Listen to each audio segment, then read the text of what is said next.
మిత్రులందరికీ నమస్కారం. రేవంత్ రెడ్డి ముఖ్యమంత్రి అయిన తర్వాత అనేక హననాలు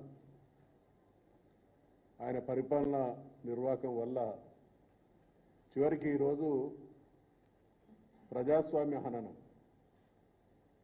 నేను ఈ మాట ఎందుకంటున్నానంటే ప్రజాస్వామ్యంలో అధికార పార్టీ కంటే బాధ్యతాయుతంగా ప్రజల పక్షాన పోరాటం చేసేది, ప్రశ్నించేది ప్రతిపక్షం.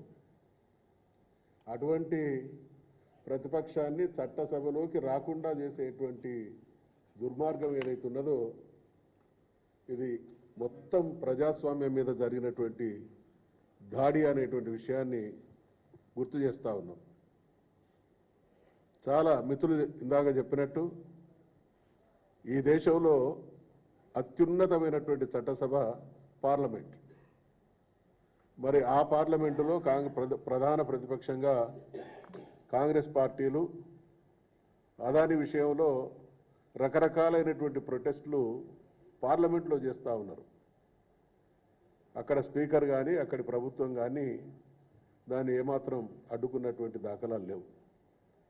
ఇవాళ రాహుల్ గాంధీ గారి స్టాండ్కు భిన్నంగా ఇక్కడ ఆలోచించాల్సినటువంటి విషయం ఏంటంటే అదాని విషయంలో ఢిల్లీ స్థాయిలో, దేశం స్థాయిలో రాహుల్ గాంధీ గారు ప్రశ్నిస్తూ ఉంటే ఇక్కడ మాత్రం ఆయనకు భిన్నమైనటువంటి స్టాండ్తో వెనకేసుకొస్తూ ఉన్నాడు. ఈయన ఎవరి ప్రయోజనాల కోసం, ఎవరి కనుసన్నల్లో పనిచేస్తూ ఉన్నాడు అనేటువంటి ప్రశ్న కూడా ఉత్పన్నమవుతూ ఉన్నది. ఈ సందర్భంగా స్పీకర్ గారు దయచేసి మీరు అక్కడ పార్లమెంటులో జరుగుతున్నటువంటి ప్రొసీజర్స్ అన్నీ కూడా మనకు ప్రామాణికం. ఒక రాష్ట్ర శాసనసభ తన పని విధానంలో కొన్ని సందర్భాల్లో పార్లమెంటు పనిచేస్తున్నటువంటి తీరును ప్రామాణికంగా తీసుకొని కొన్ని ఫాలో అవుతుంటాం, సవరించుకుంటాం.